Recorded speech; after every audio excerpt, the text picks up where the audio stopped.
نصلي على رسوله الكريم أما بعد فأعوذ بالله من الشيطان الرجيم بسم الله الرحمن الرحيم رب اشرح لي صدري ويسر لي أمري واحلل عقدة من لساني يفقهوا قولي ربي يسر ولا تعسر وتمم بالخير اللهم اجعلنا من الذين آمنوا وعملوا الصالحات وتواصوا بالحق وتواصوا بالصبر اللهم ثبتنا عند الموت بلا إله إلا الله اللهم اجعلنا من التائبين والشاكرين والحامدين والذاكرين والأوابين آمين يا رب العالمين السلام عليكم ورحمة الله وبركاته الحمدللہ ثم الحمدللہ اللہ تعالیٰ کا شکر اور احسان کہ آج ہم ایک بار پھر اس جگہ پہ موجود ہیں اللہ سبحانہ و تعالیٰ کے اس کلام کو سننے اور سمجھنے کے لیے اور اس دعا کے ساتھ کہ اللہ تعالیٰ ہمیں اس میں صرف خیر ہی خیر حاصل کرنے کی توفیق عطا فرمائے۔ قرآن مجید دراصل انسان کی فکر بناتا ہے، انسان کی سوچ کو بناتا ہے۔ پہلے بھی میں نے آپ سے عرض کیا ہے کہ قرآن مجید میں صرف چند سو آیات ہیں جن میں اللہ تعالیٰ نے کچھ کرنے یا نہ کرنے کا حکم دیا، چند سو آیات، 200 آیات ہیں، جبکہ کل قرآن مجید کی جو آیات ہیں وہ 6300 سے زیادہ ہے۔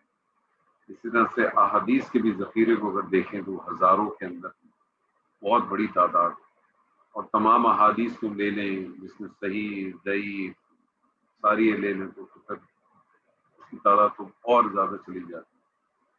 لیکن کرنے نہ کرنے کے جو معاملات ہیں اس میں وہاں بھی آپ کو چند سو احادیث ملیں گی۔ باقی تمام احادیث ہیں یا تمام جو قرآن کا جو متن ہے وہ ان چند سو آیات کے لیے، چند سو احادیث کے لیے ہے کہ اس کے اوپر انسان جم سکے۔ قرآن مجید دراصل انسان کی سوچ بناتا ہے، فکر بناتا ہے۔ اگر اس کی سوچ، اس کی فکر صحیح سمت میں چلی جائے تو وہ کامیاب ہو جاتا ہے، فلاح پا جاتا ہے، اور اگر اس کی سوچ اس سمت اگر غلط ہو جائے تو پھر وہ ہلاک ہو جاتا ہے۔ اللہ تعالیٰ نے انسان کے اندر عبودیت کا جذبہ فطری طور پہ رکھا ہے، اور وہ اتنا فطری ہے کہ ہر انسان کی یہ خواہش ہوتی ہے، اس کی چاہ ہوتی ہے کہ وہ کسی کے آگے اپنا سر جھکائے، کسی کے آگے اپنا سر ٹیکے، کسی کو اپنا وہ کارساز بنائے، کسی سے وہ مدد مانگے، کسی سے وہ دعا مانگے، کسی پہ وہ توکل کرے، کسی کی بات کو وہ حرف آخر مانے۔ اگر اس کی صرف صحیح ڈائریکشن میں چلی جاتی ہے تو اسے معلوم ہوتا ہے کہ اس نے پھر کس کے پاس اپنا سر کو جھکانا ہے، کس کے پاس سامنے اپنی بات کو پیش کرنا ہے، کس پر توکل کرنا ہے۔ اور اگر اس کی سمت غلط ہو جائے تو پھر وہ بھٹک جاتا ہے، اور پھر اس کو جس جگہ پہ جہاں اس کا دل ٹھک جائے یا جہاں اس کو سمجھ آ جائے وہیں اپنا ٹھکانا بنا ہے، کیونکہ یہ عبودیت کا جذبہ بہت زیادہ اندر انسان کے اندر موجود ہے، بہت فطری ہے، اس سے آپ بچ نہیں سکتے، اس سے روک نہیں سکتے۔ یہ جو مذاہب کے بھی وجود آئے ہیں اس کی بھی ایک بنیادی وجہ یہ عبودیت ہی ہے، کیونکہ اگر یہ انسان کے اندر نہ ہو تو پھر انسان کو ضرورت ہی نہیں رہ جاتی باقی تمام کسی چیز۔ ہم سب کا مقصد جب بھی ہم قرآن پڑھتے ہیں یا قرآن کا خود مطالعہ کریں، چاہے وہ انفرادی طور پہ کریں یا اجتماعی طور پہ کریں، کوشش یہ ہونی چاہیے کہ ہم اس میں سے کچھ نہ کچھ حاصل کرنے کی ضرور کوشش کریں۔ میں یہ نہیں کہتا کہ حاصل کر لیں، کوشش کریں گے تو پھر کچھ حاصل بھی ہو ہی جائے۔ اور دوسری بات یہ کہ قرآن کی آیات کو جب پڑھیں تو یہ سوچ کے پڑھیں کہ یہ آیات ہم سے مخاطب ہیں، ہم سے بات کر رہی ہیں، ہم سے گفتگو کر رہی ہیں۔ کوشش کریں کہ یہ دیکھیں کہ جو کچھ تعویل خاص میں بیان ہوا ہے وہ تو اپنی جگہ پہ اپنی اہمیت رکھتا ہے، لیکن یہ دیکھیں کہ آپ کے لیے اس میں کیا ہے، کیونکہ اللہ تعالیٰ نے واضح طور پہ کہا تلک امۃ قد خلت لہا ما کسبت ولکم ما کسبتم، کہ وہ تو امتیں تھی چلی گئی، تم بتاؤ تمہارے پاس کیا ہے، تم کیا لے کے آئے ہو۔ کیونکہ یاد رہے ہر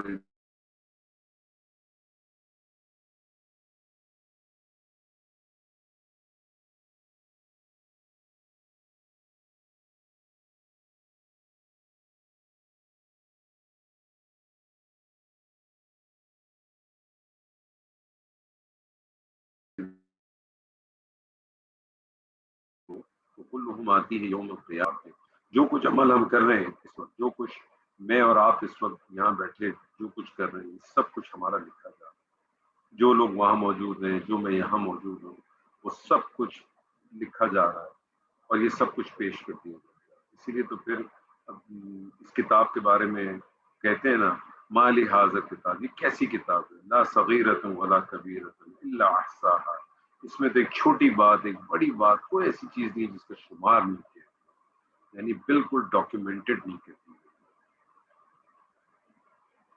تو انسان اپنے آپ کو اس چیز کو سوچے، اور قرآن مجید کا اگر ہم مطالعہ کرتے ہیں تو ہمیں بار بار چیزوں کی تذکیر ملتی ہے، ایک ہی چیز بار بار ریپیٹ ہوتی ہے۔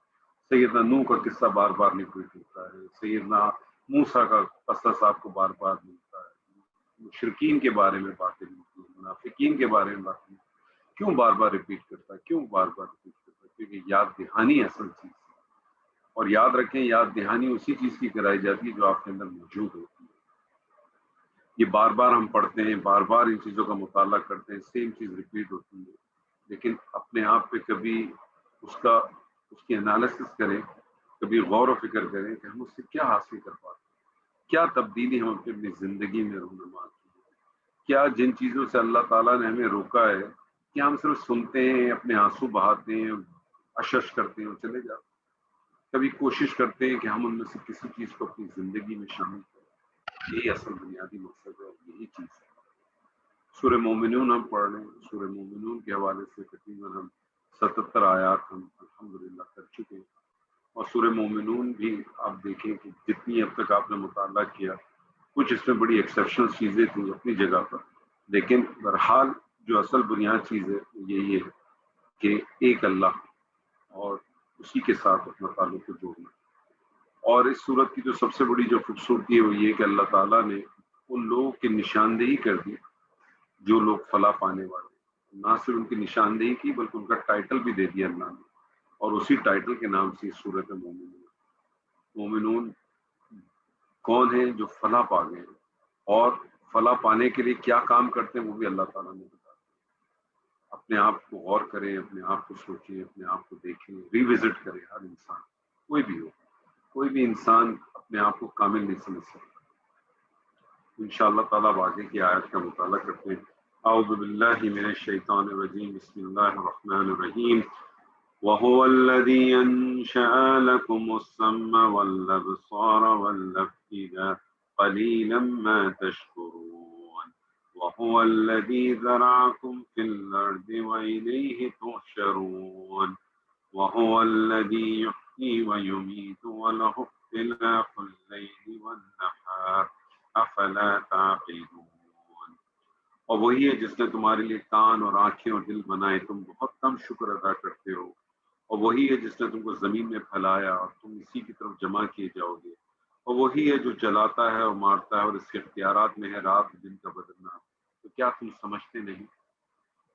اس سے پہلے کی جو آیات تھیں اگر آپ کو تھوڑا سا دھیان ہو تو اس کے اندر جب کفار کے ساتھ اللہ تعالیٰ نے خطاب کیا تو غائب کے صیغے کے ساتھ، اور اب انہیں مخاطب کر کے اللہ تعالیٰ ڈائریکٹلی ان سے کم ضمیر لا کے ان سے ڈائریکٹ مخاطب ہو کے اللہ ان کو احسانات یا خلا۔ وَهُوَ الَّذِي أَنشَأَ لَكُمُ السَّمْعَ وَالْأَبْصَارَ وَالْأَفْئِدَةَ، یعنی وہ لوگ نہ اپنے رب کے لیے جھکے نہ عاجزی اختیار کی، حالانکہ رب صرف وہی ہے اور کوئی اور نہیں ہے، جس نے پہلے کسی چیز کے نمونے کے بغیر تمہارے لیے کان، آنکھیں اور دل پیدا فرمائے، جو سننے، دیکھنے اور سمجھنے کا مرکز۔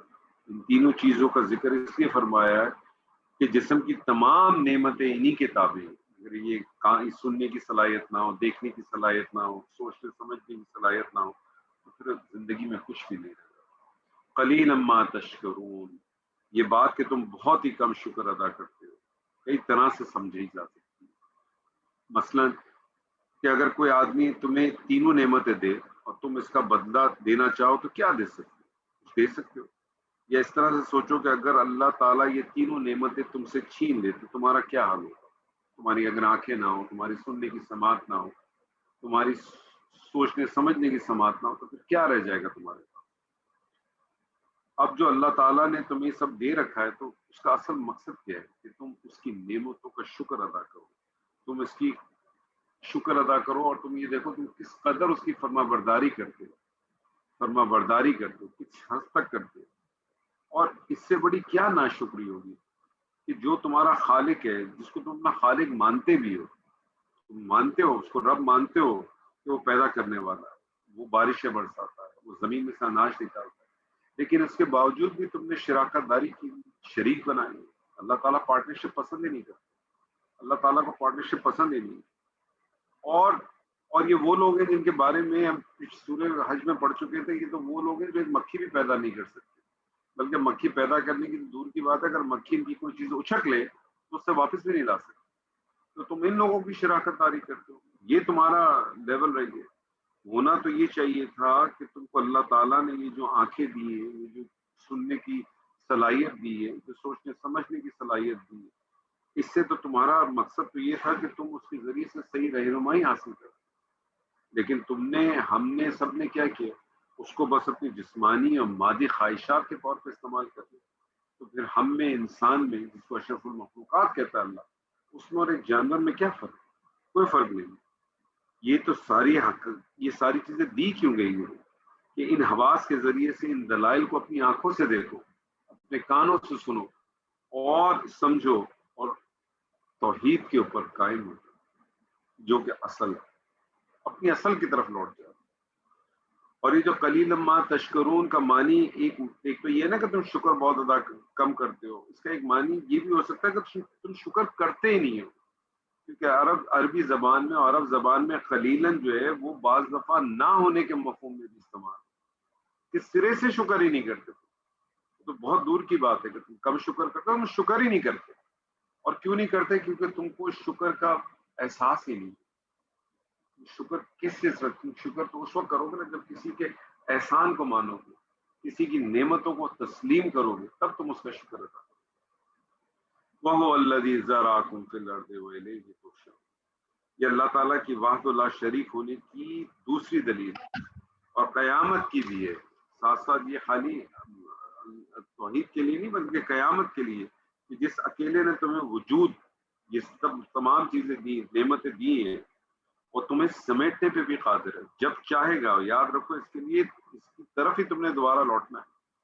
کوئی نہیں روک سکتا اس کی طرف. کوئی آج تک کوئی تاریخ میں کوئی ایسا شخص آپ کے سامنے سے گزرا، یا کسی پوری انسانی تاریخ میں آپ نے کوئی سنا کہ ایک شخص پیدا ہوا آج تک مرا ہی نہ؟ کوئی سنا؟ یہ جو ہمارے جو بہت سارے جو سوچ ہے کہ فلانا بزرگ زندہ، فلانا ایسا، اور اس کی اس طرح سے موت آئی، وہ تو سب ایک الگ سلسلہ ہے. اس پہ ہم بحث و مباحثہ نہیں کرتے.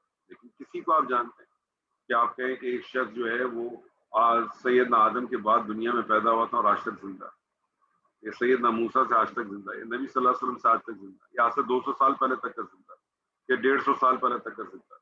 کوئی نہیں ملے گا. وَهُوَ الَّذِي يُحْيِي وَيُمِيتُ. اکٹھا کرنے کے ذکر کے ساتھ ہی اللہ تعالیٰ نے ساری کائنات کو اپنی مرضی کے مطابق چلانے کا بھی ذکر فرما دیا. اللہ نے خصوصاً ان کاموں کا ذکر فرمایا جو کہ ایک دوسرے کی ضد ہیں، یعنی مرنے کے بعد دوبارہ زندگی کی دلیل بن سکتی. چنانچہ فرمایا اللہ سبحانہ و تعالیٰ نے کہ وہی زندگی بخشتا اور موت دیتا ہے. الٹ پلٹ ہے نا، ضد ہے. رات اور دن کو بدلنا بھی اسی کے قبضے میں. یہ بھی توحید کی دلیل ہے. اور قیامت کی بھی کہ موت اور حیات، اندھیرا اور اجالا، یہ ساری چیزیں آگے پیچھے آتی رہتی ہیں، پھرتی رہتی ہیں. یہ مسلسل چلتا رہتا ہے سلسلہ. جیسے کہ اللہ تعالیٰ نے سورہ اعراف میں فرمایا نا، کما بداکم تعودون، جس طرح اس نے تمہاری ابتدا کی تھی اس طرح سے دوبارہ پیدا کی. اور ایک بالکل ایک فطری سی بات ہے کہ جس چیز کو اللہ تعالیٰ، کسی بھی چیز کو دنیا میں بھی آپ دیکھیں کہ کسی چیز کو پہلی دفعہ بنانا زیادہ مشکل ہے، نہ کہ اس کو دوبارہ اس کو بنانا وہ قدرے آسان ہے.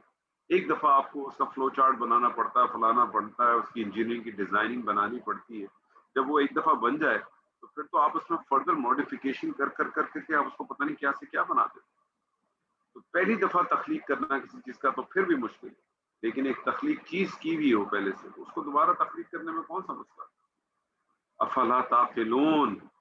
اب یہاں بھی دیکھیں، عربی گرامر کے حوالے سے بھی آپ دیکھیں تو پہلے سوال لایا گیا ہے، حمزہ استفہام لایا گیا ہے اور اس کے بعد جو ہے وہ پھر اس کے بعد اس کی ابتدا میں اس طرح سے کہا گیا. یعنی کیا تم اتنی واضح بات بھی نہیں سمجھتے؟ یا یوں کہہ لیجیے کہ کیا تم کوئی بات ہی نہیں سمجھتے؟ اس کو دونوں پہلو سے آپ لے سکتے. انسان اس کائنات کی وہ خاص مخلوق ہے، انسان اس کائنات کی ایک وہ خاص مخلوق ہے جس کو اللہ تعالیٰ نے سننے، دیکھنے اور سوچنے کی اعلیٰ صلاحیتیں عطا کی۔ دیکھنے کی، سننے کی تو جانوروں میں بھی، لیکن سوچنے کی، سمجھنے کی اور اس کے بعد ریئیکٹ کرنے کی بھی جو صلاحیت ہے وہ صرف انسان میں اللہ تعالیٰ نے رکھی ہے۔ اور یہ خصوصی صلاحیتیں یقیناً کسی مقصد کے بنیاد پر، اور وہ مقصد کیا تھا کہ آدمی ان حقیقت کو، ان حقیقت کے ذریعے حیات کی معرفت کے لیے استعمال کرے۔ وہ اپنے کان سے اس صداقت کی آواز کو سنے جس کا اعلان کیا جا رہا ہے، چاہے وہ اعلان جو ہے وہ سیدنا آدم سے لے کر سیدنا خادم تک، اور وہاں سے لے کر اس کے بعد جتنے لوگ آج تک اس دعوت کی طرف آپ کو بلاتے ہیں، تو اپنے کانوں سے اس صداقت کی آواز کو سنے، اپنی آنکھوں سے نشانیوں کو دیکھے جو اس کی چاروں طرف بکھری ہوئی۔ کبھی غور کرے صرف اس آسمان کے اوپر جس کو اللہ تعالیٰ کہتا ہے اس نے بغیر کسی سکون کے اس کو اٹھایا۔ کبھی غور کرے کہ جتنے بڑے بڑے پہاڑ ہیں کس طرح سے بارش برستی ہے۔ کبھی انسان نے کبھی سوچا ہے، انسان اپنے آپ کو بڑا عقل مند سمجھتا ہے اور انسان کو اپنی عقل پہ بڑا ناز ہے، لیکن مجھے بتائیے کہ زمین میں سے بیج ڈالنے کے بعد اس بیج کو زمین میں سے پھاڑ کے اس کا درخت نکال کے اناج کون پیدا کرتا ہے؟ کسی کے بس میں ہے؟ تو کر سکتا ہے؟ کسی کا مائی کا لال نہیں کر سکتا۔ آپ کتنی بھی کوششیں کر لیں آپ نہیں کر سکتے۔ اسی طرح سے بہت ساری ایسی چیزیں تو آپ انسان اپنی آنکھوں سے دیکھتا ہے، ان تمام چیزوں کو دیکھتا ہے اور اپنی سوچنے کی صلاحیت کو استعمال کرے اس گہرائی تک کہ جب وہ ان ساری چیزوں کو دیکھے گا، سوچے گا، سمجھے گا تو پھر کیا اثر ہوگا اس کا، کہ یہی کان اور آنکھ اور دل کا شکر۔ جو لوگ موجودہ دنیا میں شکر کا ثبوت نہ دیں وہ یقیناً اس انعام کے مستحق ہی نہیں ہے جو جنت کی شکل میں اللہ تعالیٰ نے مومنون کو دیا۔ تو اصل چیز ہی وہی ہے کہ شکر کریں گے تو ہی سب کچھ ہے، شکر میں ہی سب کچھ ہے۔ اور اللہ تعالیٰ کی جتنی صفات یہاں بیان ہوتی ہیں ان میں سے ایک یہ بھی ہے یہاں جو بیان ہوئی کہ وہ زندہ کو مردہ اور مردہ کو زندہ کرتا ہے۔ اور یہ کام، اور سب سے بڑی بات یہ کہ تمام جتنے بھی لوگ مر جائیں گے، مرے ہوئے لوگ ہوں گے، ان کو دوبارہ جمع کرے گا۔ پھر جس طرح سے وہ رات کو دن بناتا ہے اور دن کو رات بناتا ہے، اسی طرح وہ لوگوں کی نگاہوں سے غفلت کے پردوں کو ہٹا دے گا۔ جس طرح سے دن ہوتا ہے اور رات آتی ہے اور پھر رات کے بعد دن آتی ہے، تو انسان کی آنکھوں پہ جو غفلت کے پردے ڈلے ہوئے اس کو وہ اتار دے گا، اور جب وہ اتار دے گا تو ہر چیز آپ کے سامنے بالکل واضح واضح نظر آ جائے گی۔ اسی لیے کہتے ہیں نا کہ جب انسان کی موت آتی ہے تو یہ جو ابھی جو ہماری جو آنکھ ہے اس سے وہ پردہ ہٹ جاتا ہے، پردہ ہٹ جاتا ہے۔ جو نیک لوگ ہوتے ہیں ان کو وہ جنت کے نظارے نظر آنے شروع ہو جاتے ہیں، اور جو برے لوگ ہوتے ہیں ان کو عذاب کے نظارے نظر آنے شروع ہو جاتے ہیں۔ اسی لیے تو کہتے ہیں کہ جب موت آتی ہے تو پھر جو اس کی جان ہوتی ہے وہ نکلنا نہیں چاہتی، اور اسی لیے پھر کچھ جگہوں پہ مفہوم آپ کو آیاتوں میں ملتا ہے کہ فرشتے ان کی جو ہے پشتوں پہ ہاتھ مار مار کے اس کی جان کو نکالتے ہیں، اور جو نیک لوگ ہوتے ہیں وہ تو چاہتے ہیں ہمیں فوراً لے جاؤ، کیونکہ وہ تو دیکھ رہے ہوتے ہیں، ان کو تو سب کچھ نظر آ رہا ہوتا ہے، وہ دیکھ رہے ہوتے ہیں اور وہ چاہتے ہیں کہ اس کی طرف بڑھیں۔ بل قالوا مثل ما قال الأولون قالوا أإذا متنا وكنا ترابا وإذا منا إنا لمبعوثون لقد وعدنا نحن وآباؤنا هذا من قبل إن هذا إلا أساطير الأولين۔ بلکہ انہوں نے وہی بات کہی جو اگلوں نے کہی تھی۔ انہوں نے کہا کہ جب ہم مر جائیں گے اور ہم مٹی اور ہڈیاں ہو جائیں گے تو کیا ہم دوبارہ اٹھائے جائیں گے؟ اس کا وعدہ ہم کو اور اس سے پہلے ہمارے باپ دادا کو بھی دیا۔ یہ محض اگلوں کے فسانے۔ اللہ تعالیٰ کہتا ہے یعنی مرنے کے بعد زندگی کا انکار صرف قیامت کا انکار نہیں ہے، بلکہ اللہ تعالیٰ کی قدرت اور حکمت کا بھی انکار ہے۔ اور شرک ہی یہی ہے، یعنی جو شخص اللہ تعالیٰ کو اپنا رب مانتا ہے، اس کی قدرت اور حکمت میں ایمان رکھتا ہے، وہ کبھی قیامت کا انکار کر سکتا ہے؟ کیسے ہو سکتا ہے؟ یعنی ان لوگوں کے پاس اپنے آباؤں کی تکلیف کے سوا قیامت کے انکار اور دوسرے غلط عقائد کے علاوہ کوئی چیز ان کے ذہن میں نہیں۔ دین کے اندر جو بگاڑ، توحید کے اندر جو ملاوٹ کی جو سب سے بڑی وجہ ہے، یاد رکھ لیجیے گا، دین کے بگاڑ کی اور توحید میں جو ملاوٹ کی، جو شراکت کی جو سب سے بڑی وجہ ہے، وہ اندھی تقلید ہے۔ چاہے وہ اندھی تقلید آپ اپنے والدین کی کریں، اپنے بزرگوں کی کریں، اپنے اماموں کی کریں، کسی کی بھی کریں، وہ اندھی تقلید ہے۔ اور آپ نے کسی نہ کسی کو آخر میں سرا جا کے آپ جوڑ دیتے، آخر میں جوڑ دیتے ہیں اور سب کچھ اس پہ ڈال دیتے ہیں، تو اس کی طرف سے ایسی کوئی چیز بیان نہ بیان بھی ہے نہ پیش بھی۔ اندھی تقلید، تقلید کریں، کسی نے آپ کو نہیں روکا، لیکن وہ اندھی نہیں ہونی چاہیے۔ اس وقت تک کریں جب تک آپ کو سمجھ نہیں آتی۔ ہمارے یہاں بہت سارے ایسے لوگ ہوں گے جو جانتے ہیں کہ سچ کیا ہے، جنہیں اندازہ بھی ہے کہ یہ کیا چیز غلط ہو رہی ہے اور کیا چیز صحیح ہو رہی ہے، لیکن اس کے باوجود بھی وہ اس کے اوپر اپنے آپ کو تبدیلی نہیں لاتے، یہ سوچ کے کہ لوگ کیا کہیں۔ قالوا اذا متنا وكنا ترابا، جب ہم مر جائیں گے، اتنا ہی کافی تھا، اتنا ہی کافی تھا، مگر اس کے بعد ہم مٹی اور ہڈیاں ہو جائیں گے۔ کہ الفاظ کے ساتھ اپنے خیال میں مرنے کے بعد زندگی کی عقل سے مطلب وہ تصور ہی نہیں کر سکتے، اس کا دلائل دیتے ہیں، وہ کیسے ممکن ہوگا۔ انا لمبعوثون، یہاں بھی دیکھیں کہ جو ہے نا وہ سوالیہ بھی آیا، ایک سوال کے طور پہ بھی آیا، اور پھر اللہ تعالیٰ نے، عربی گرامر والے جانتے ہیں انا کیا کرتا ہے، تاکید بھی پیدا کرتا ہے، اور انا بھی تاکید پیدا کرتا ہے، اور انا کے ساتھ آگے پھر ایک نام تاکید بھی، لیکن یہ ڈبل تاکید پیدا کر رہا ہے، یعنی وہ اس سے ٹوٹل انکار کر رہے ہیں، حمزہ استفہام کے ساتھ اس کی شدت سے انکار کر رہے ہیں۔ بھلا ایسا کبھی ہو سکتا ہے؟ یہ تصور، یہ تو وہ تصورات ہیں جو وہ بیان کر دیتے تھے، کفار تھے، بیان کرتے تھے، رب مانتے تھے، رب سے انکار نہیں کرتے تھے، لیکن وہ ان چیزوں کا انکار کرتے تھے۔ آج ہم اس کو بظاہر اس طرح سے انکار نہیں کرتے، لیکن انڈائریکٹلی دیکھا جائے تو ہم انکار ہی کرتے ہیں، کیونکہ اگر ہم انکار نہیں کرتے تو پھر وہ سارے کام کیوں نہیں کرتے جس کا حکم ہمیں اللہ سے اور اللہ کے رسول سے ملتا ہے۔ پھر وہاں اپنی سوچ کو، اپنی فکر کو، اپنے مفادات کو کیوں لاتے ہیں؟ ہم سب یہی کام کرتے ہیں، میں بھی یہی کرتا ہوں، شاید آپ بھی یہی کرتے ہو سکتا ہے آپ لوگ نہ کرتے ہو، میں تو شاید کرتا ہوں، ہم تو یہی کر رہے ہیں۔ ہم صرف اتنے حصے کو اپنے اوپر اپلائی کرتے ہیں جس میں ہمیں ہمارے مفادات کو ٹھیس نہ پہنچے۔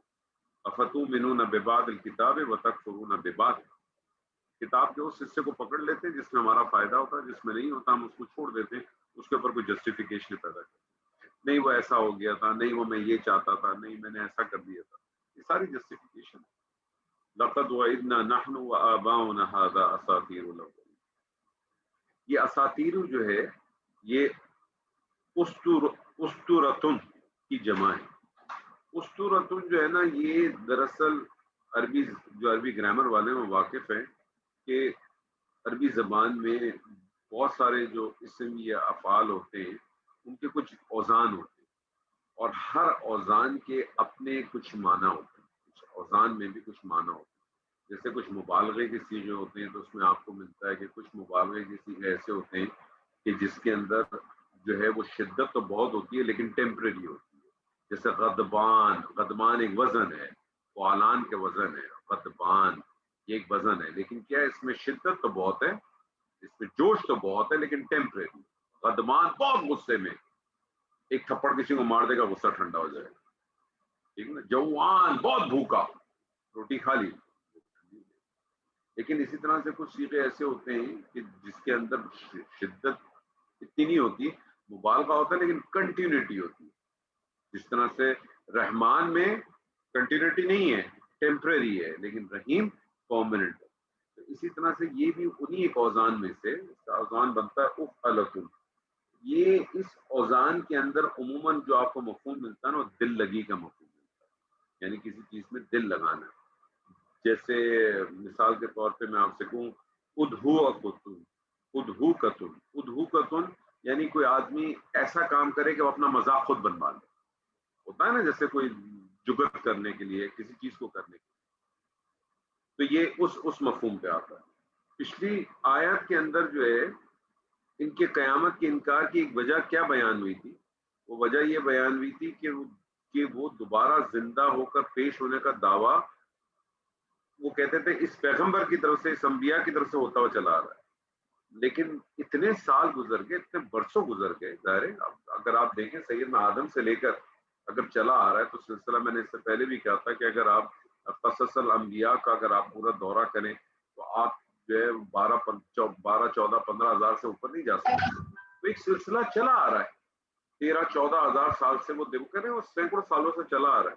تو یہ تو مرنے کے بعد کوئی واپس نہیں ہے. معلوم یہ سب کس سے کہانیاں ہیں. گویا ان کے خیال میں دوبارہ زندہ ہونے کا یہ جو وعدہ ہے اسی دنیا کے اندر پورا ہونا ہے. انتہائی ذہانت، مطلب یہ سمجھتے ہیں کہ یہ ساری جو ہے نا باتیں ہیں، یہ پہلے بھی اسی طرح سے تھا، آج بھی اسی طرح سے چلا آ رہا ہے، اس میں کوئی بہت زیادہ فرق نہیں آتا.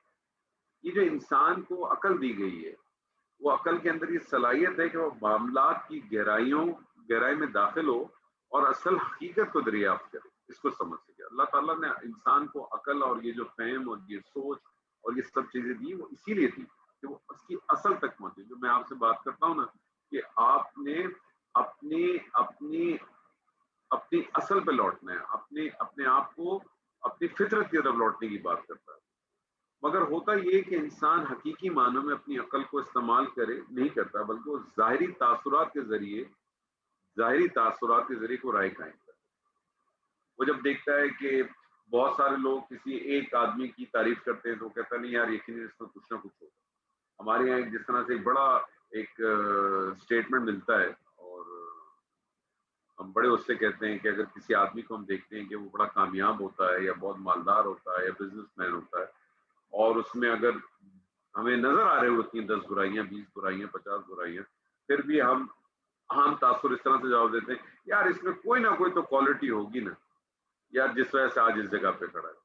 نوئنگ وہ کوالٹی ہمیں نظر نہیں آتی، بٹ نوئنگ کہ اس کے اندر ہمیں 20 برائیاں ہمیں معلوم ہوتی ہیں جو پروون ہوتی ہے، لیکن پھر بھی ہم کہتے ہیں یار کوئی نہ کوئی تو اس میں چیز ہوگی جس کی وجہ سے یہ ایسے نہیں دیتا. یہ غلط تصور، یہ بالکل ٹوٹل غلط تصور. اللہ تعالیٰ واضح طور پہ کہتا ہے ولا تمنوا، میری آیت میرے ذہن سے نکل گئی، میں آپ کو مفہوم بتا دیتا ہوں کہ اللہ تعالیٰ کہتا ہے کہ اللہ تعالیٰ نے اگر کسی کو فضیلت دی ہے تو تم اس کی جو ہے نا بلا ضرورت تمنا نہ کرو. اللہ تعالیٰ نے فضیلت دی، کسی کو کسی پہ زیادہ دی، اللہ تعالیٰ کا قانون. اللہ تعالیٰ نے کسی کو یہ سوچ کے نہیں دی کہ یہ آدمی فلانی چیز کرے گا تو وہ تو اس سے پہلے سے لکھ دی گئی. اور اللہ اپنے علم سے جانتا ہے، میں نہیں جانتا، اللہ جانتا ہے. آپ کی اپنی زندگی میں ملتا ہوگا بعض دفعہ کہ کچھ لوگ آپ کے سامنے جو ہے وہ کچھ چیزوں کو آپ کے سامنے بیان کر دیں گے اور ایز اٹ از بیان کر دیں گے. میرا اپنا ایک بڑا کلوز فرینڈ ہے، بہت ہی کلوز فرینڈ ہے. اس کا جو بیٹا ہے وہ مائنڈ ریڈ کرتا ہے، ٹی وی پہ ہمارے ٹی وی پروگراموں میں بھی آتا ہے کافی، اور وہ مائنڈ ریڈ کرتا ہے. اس نے باقاعدہ جو ہے یو ایس وغیرہ سے جو ہے وہ ٹریننگ لے کے آیا تھا، ڈیوڈ کاپرفیلڈ وغیرہ کے ساتھ، پتہ نہیں کس کے ساتھ وہ 3 4 سال لگا کے آیا. وہ مائنڈ ریڈ کر لیتا اور واقعی آپ کا جو مائنڈ میں ہوگا وہ آپ کو لکھ کے جو ہے نا وہ آپ کو کاغذ پہ دے دے گا. اسی طرح سے بہت سارے لوگوں کے بارے میں آپ نے سنا ہو تو اللہ تعالیٰ نے کسی کو کچھ صلاحیتیں دی بھی ہے. تو ایک انسان جو لمیٹڈ ہے، جس کی صلاحیتیں بہت لمیٹڈ ہے، وہ اگر یہ کام کر سکتا تو اس رب نے اگر پہلے سے لکھ دی تو کون سا وہ ہوگی، اس سے لکھ دی. اسے معلوم ہے، میرے رب کو معلوم ہے میرے منہ سے اس وقت کیا لفظ ادا ہوگا، اور یہ لکھا ہوا اس کتاب، یہ اس کتاب میں بھی لکھا ہے، لوح محفوظ پہ لکھا ہوا. لیکن میرا حساب اس لوح محفوظ پہ نہیں ہے، میرا حساب ہے اس کتاب پہ جو اس وقت یہ دونوں کو میں ڈکٹیٹ کرا رہا ہوں. یہ دیگر بات ہے کہ یہ کتاب اس کتاب کے ایک ایک شوشے سے بہ چکے گی، لیکن حساب میرا اس کتاب پہ نہیں ہوگا. اللہ وہاں یہ نہیں کہے گا لاؤ بھائی لوح محفوظ پہ کیا لکھا تھا، تو پھر تو ایک بہت بڑا مسئلہ ہو جائے گا. اللہ کہے گا یہ لے کتاب جو تو نے اپنے ہاتھ سے لکھی ہے اور تجھے ساری چیزیں یاد ہے، تو نے یہ کام کی، میں نے تو نہیں کہا. تو اللہ تعالیٰ نے ہمیں اختیار کے ساتھ دیا. تو اصل چیز کیا ہے کہ انسان کیا کرتا ہے، ایک رائے قائم کر لیتا ہے، اور جب یہ رائے قائم کر لیتا ہے تو یہ رائے وقت کے ساتھ ساتھ اتنی پختہ ہوتی چلی جاتی ہے کہ اس رائے سے نکلنا اس کے لیے بہت مشکل ہو جاتا ہے. وہ رائے آپ کسی سیاستدان کے لیے بنا سکتے ہیں، وہ رائے آپ کسی لیڈر کے لیے بنا سکتے ہیں، وہ رائے آپ کسی علماء کے لیے بنا سکتے ہیں، وہ کسی شخص کے لیے بنا سکتے ہیں، وہ اپنے بھائی کے لیے بنا سکتے ہیں، وہ اپنے کسی امپلائی کے لیے بنا سکتے ہیں، یا امپلائر کے لیے بنا سکتے ہیں، کسی کے لیے بھی بنا سکتے ہیں. یا وہ یہ تو انفرادی طور پہ بھی بنا سکتے ہیں اور اجتماعی طور پہ بھی بنا سکتے ہیں. یا آپ کے اپنے اوپر، تو انسان اپنی رائے کو بنا لیتا ہے، جبکہ تصور ہمارے پاس یہ نہیں ہونا، یہ نہیں چاہیے. اور موت کے بعد دوبارہ اٹھا جانے کا جو شعوری لفظی انکار کرنے والے بھی دنیا میں بہت کم ہوتے ہیں. اصل بنیاد تو یہ ہے نا کہ موت کے بعد اگر اٹھائے جائیں گے. آپ یہ دیکھیں کیا ہندوؤں میں تصور نہیں ہے جنت و دوزخ کا؟ کیا کرسچنوں میں تصور؟ ان سب کا تصور کیوں ہے؟ اگر زندگی ہے ہی نہیں تو پھر تصور کیسے آیا؟ پھر وہ ہیون اینڈ ہیل کی باتیں کیوں کرتے ہیں؟ پھر وہ نار اور نرک کی بات کیوں کرتے ہیں؟ پھر یہ باتیں کیوں ہوتی ہیں مجھے بتائیے. تو تصور تو سب کے پاس موجود ہے، لیکن اس تصور کی بنیادیں بہت الگ ہیں. اور یہ بنیادیں بدقسمتی سے آج مسلمانوں کے اندر بھی اتنی رائج ہے، کوئی اس سے باہر نہیں ہے. ہمارے پاس بھی وہی تصور جو ان کے پاس تصور تھے. مجھے بتائیے کیا ان کا یہ تصور نہیں تھا؟ وقالوا لن تمسنا النار الا ایاما معدودات، قرآن کے اندر موجود. کیا ان کا تصور موجود نہیں تھا؟ بالکل موجود تھا کہ ہرگز نہیں چھو سکے گی ہمیں آگ، اور چھوئی بھی تو صرف چند دنوں کے الا ایاما معدودات. ایاما معدودات کے بارے میں کہتے ہیں 309. اب یہ 309 دن ہیں، 309 سال ہے، 309 مہینے، یہ میں نہیں مانتا. 309 گھنٹے میں نہیں مانتا. اور قیامت کا دن وہ کیسا ہوگا؟ 1000 سے لے کے 50,000 سال کے برابر ہوگا ایک دن. تو کبھی آدمی امیجن تو کرے. You will be history, you will be a history. اگر قیامت کا ایک دن جو ہے وہ اگر 1000 سال کے برابر ہے، 1000 سال کے برابر ہے، تو مجھے ایک بات بتائیے، اس قرآن کو آئے ہوئے نبی صلی اللہ علیہ وسلم کے اوپر نازل ہوئے تو 1450 سال ہوئے. پھر تو ابھی 1.5 دن بھی پورا نہیں ہوا. ابھی تو 1.5 دن بھی پورا نہیں ہوا. پھر اس حساب سے دیکھا جائے تو کیسا ہوگا ہمیں نہیں معلوم. You will be a history, you will be a history.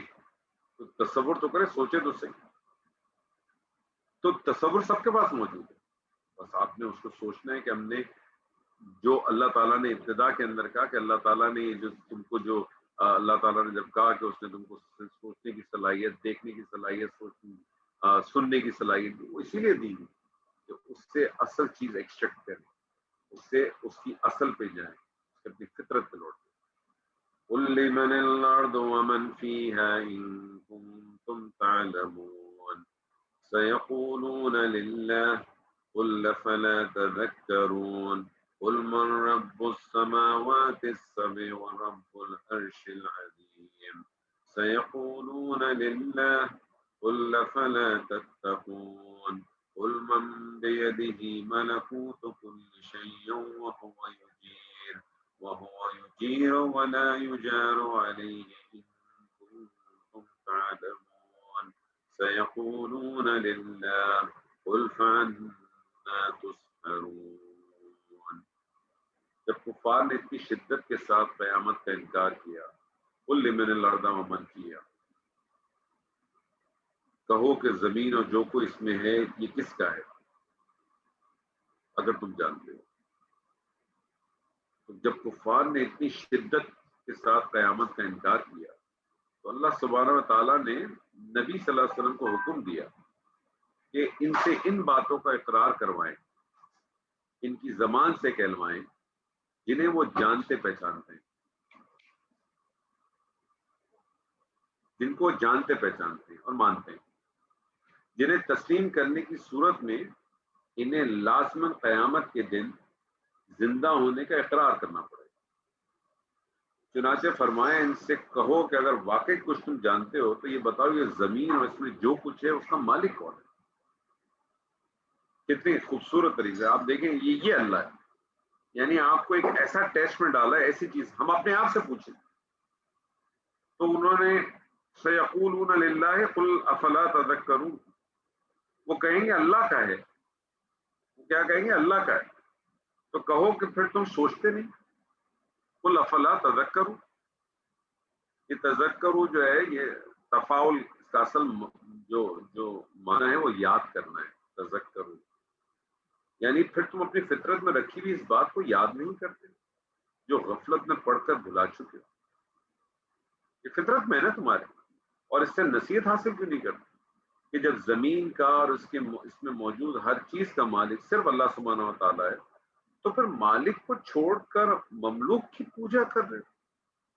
جو ٹیمپرری کسی چیز کے اللہ تعالیٰ نے ان کو کسی ٹیمپرری کوئی کسی کو کوئی رسپانسبلٹی کو پاور کو اتھارٹی دی، تو اس ٹیمپرری لوگوں کے پاس جو پوزیشنز ہیں ان کی بنا پر ان کی پوجا کرنا، ان کی بنا پہ. اور جب تم میں سے کوئی معمولی شخص بھی اس بات پہ تیار نہیں ہوتا، ایک عام سا شخص جو ایک آفس میں مینیجر ہے، وہ بھی اس بات پہ تیار نہیں ہے کہ وہ اپنے سب آرڈینیٹر سے پوچھ گچھ نہ کرے. کیا یہ ممکن ہے؟ کوئی ایسا آفس میں مینیجر ہو سکتا ہے یا جنرل مینیجر یا سینئر مینیجر ہو سکتا ہے کہ وہ اپنے سب آرڈینیٹر سے سوال و جواب نہ پوچھے، اس سے پوچھ گچھ نہ کرے، یا انہیں پرفارمنسز بونسز کا ایشو نہ کرے، یا کسی کے انکریمنٹس روک دے، یا ان کی جو پرفارمنس ہوتی ہے اس کو صلہ نہ دے، اس کو تھپکی نہ دے، اس کی غلطیوں اور کوتاہیوں کو جو ہے وہ ہائی لائٹ نہ کرے، یا اگر اس کو لگے کہ جب کچھ لوگ آپس میں ہیں تو ان کے درمیان کو عدل و انصاف کا معاملہ نہ کرے. تو جب یہ ایک عام لوگ جن کی کوئی حیثیت نہیں ہے، جن کو ایک چھوٹا سا ایک ٹیمپرری ایک اتھارٹی ایک پاور دیا ہوا ہے، جب وہ یہ ساری چیزیں ایکسپیکٹ کرتا ہے کہ وہ اپنے بندوں کے ساتھ کرے، تو جو یہ پوری کائنات کا مالک ہے، واحد اکیلا مالک ہے، اس کے بارے میں کیسے سوچ لیا کہ تمہارا زندگی دوبارہ زندہ نہیں کرے گا، اور نہ وہ تمہارا زندہ کرے گا، اور نہ وہ تم سے پوچھ گچھ کرے گا کہ اس کے بندے کرتے کیا تھے، نہ ان سے کوئی باس پوچھ کرے.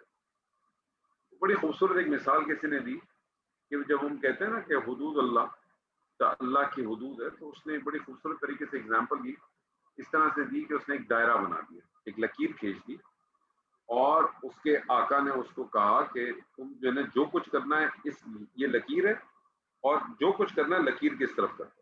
اب وہ سب کچھ ادھر سے کرتا اور اس کا آقا اس کو دیکھتا بھی.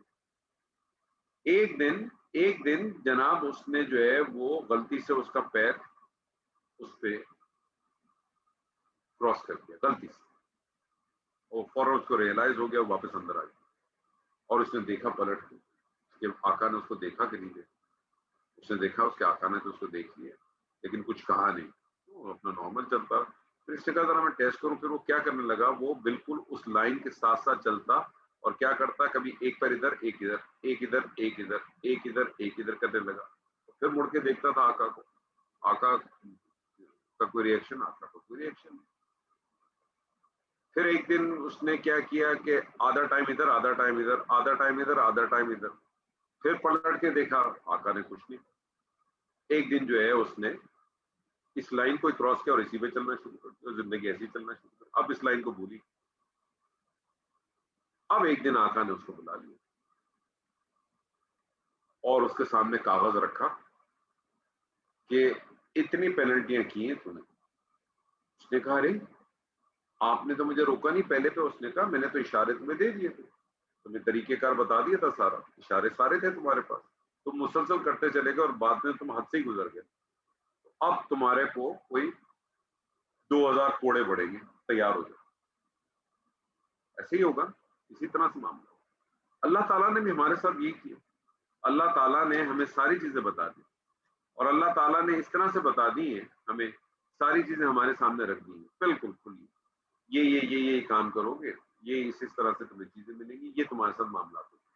دنیا میں جو تم کو بھلائی مل جائے، دنیا میں تمہیں جو تمہارے ساتھ سزا جزا جو بھی ہوگی، وہ دنیا کی ایک لیول تک ہے. یہ اس لیول پہ تھوڑی ہے کہ جو جس کی بات وہاں ہو رہی ہے. وہاں تو آپ اس تصور میں مت رہیے گا کہ ایک آدمی نے یہاں ٹھیک ہے، یہاں جو کچھ بھی ہو گیا، یہاں تو اجر بھی آپ کو لمیٹڈ ملے گا اور سزا بھی آپ کی لمیٹڈ ہے. لیکن اصل بنیاد تو وہی ہے. لیکن جب انسان اس پہ رہ جائے گا کہ مجھے وہ سزا تو چاہیے ہی نہیں. جیسے کہ ہمارے بڑا عجیب سا تصور ہے، لوگ حج پہ جاتے ہیں اور ایک بہت سارے لوگوں کی عادت سی بن جاتی ہے کہ یار ایک وہ دم دے دیں گے. آپ دم کیوں دے دیں گے؟ دم تو پینلٹی کو کہتے ہیں. دم تو اس صورت میں جب آپ نے کوئی جرم کیا، آپ نے پہلے سے اپنے آپ کا ذہن بنا لیا ارے کچھ نہیں ہوتا، کچھ ہوتا ہے یار ایک دم دے دینا. آپ دم دے دینا کیوں؟ دم دے دینا، دم تو پینلٹی ہے. آپ جس طرح سے گاڑی چلاتے ہیں اور آپ کا چالان ہو جاتا ہے تو پینلٹی ہے نا، اس کی پینلٹی پے کرتے ہیں، 100 ریال 500 ریال 300 ریال جو بھی ہو. اس تصور سے باہر نکلے. تو جو اللہ تعالیٰ پھر فرماتا ہے نا وَلَا تَمُوتُنَّ إِلَّا وَأَنْتُمْ مُسْلِمُونَ، اور نہیں تمہیں موت آئے. اس حال میں ایک ترجمہ ایک زمانے میں بھی یہی کرتا تھا، سچ پوچھے کہ کم سے کم مسلمان. یہ کم سے کم مسلمان کیا چیز ہے؟ آج سے کچھ عرصے پہلے تک میں بھی اس کا یہی ترجمہ کرتا تھا، شاید آپ لوگوں نے بھی میرے منہ سے یہی سنا ہو کہ کم سے کم مسلمان. وقت کے ساتھ ریئلائز ہوئی کم سے کم مسلمان کیا چیز، یہ زیادہ سے زیادہ مسلمان، کم سے کم مسلمان، یہ کیا چیز ہے؟ یہ تو کوئی چیز ہی نہیں ہے. تو جب ذرا غور و فکر کیا تو مسلم کا معنی چیک کیا تو مسلم کا بنیادی معنی کیا ہے؟ مسلم کا بنیادی معنی ہے فرما برداری. تو اللہ تعالیٰ آپ سے کہہ رہا ہے تمہیں موت نہ اس حالت میں کہ تم فرما برداری میں نہ ہو. یعنی تمہارے پاس تمہاری زندگی میں کوئی ایسی سچویشن نہیں آنی چاہیے، کیونکہ موت کا تو وقت کوئی نہیں ہے، آپ کو پتا کب آ سکتی. تمہاری زندگی میں کوئی ایسا لمحہ نہ آئے کہ تم اللہ کی فرما برداری سے باہر ہو. اب اللہ کی فرما برداری سے باہر ہونے کا مطلب یہ نہیں کہ تم ہر وقت سجدے میں ہو یا ہر وقت تسبیح پڑھ لو. یعنی تم اپنی زندگی کے اندر یہ حتی الامکان کوشش کر دو کہ تم کوئی ایسا کام نہ کرو، کوئی ایسا عمل نہ کرو، تمہاری کوئی ایسی سوچ نہ ہو جو تمہیں اللہ کی فرما برداری سے دور کر دے. چاہے وہ کوئی بھی چیز ہو، چاہے وہ ایکسیس آف نیوز دیکھنا ہی کیوں نہ، کیونکہ آپ ایکسیس آف نیوز دیکھیں گے تو اس میں بھی لفظ ملے گا آپ کو. وہ ایکسیس آف پالیٹکس ہی کیوں نہ ہو. اور بعض دفعہ ہم اپنی جو چیز ہمیں بہت پسند ہوتی ہے، جیسے میں اپنی مثال دوں، مجھے کرکٹ سے بہت لگاؤ ہے، میں تو کسی کی بھی کرکٹوں میں دیکھ لیتا ہوں. وہ دو ان بیلنس ان نون ٹیمیں ہوں، میں وہ بھی واچ کر لیتا ہوں. لیکن لفظ چیز ہی ہے نا، میں اگر اس کو الٹیمیٹلی دیکھوں تو میں کر کیا رہا ہوں؟ میں اپنا وقت بھی ضائع کر رہا ہوں، میں اپنی دوسری چیزیں بھی ضائع کر رہا ہوں. تو ایکسس تو کوئی بھی چیز آپ کر دیں گے تو ویسے ہی گڑبڑ، پھر ہم اس میں ریئلائز نہیں کرتے اور ہم اس میں جسٹیفیکیشن نہیں دیتے. اس سے باہر نکلنا. تو فرما برداری کیا ہے پھر؟ تو بنیادی چیز یہی ہے. جو بات اللہ تعالیٰ نے وہاں سے بات شروع کی کس چیز سے؟ کہ اللہ تعالیٰ نے شروع کی کہ اللہ تعالیٰ نے تم کو سوچنے کی، تم کو دیکھنے کی، تم کو سننے کی صلاحیت دی. کیوں دی ہے؟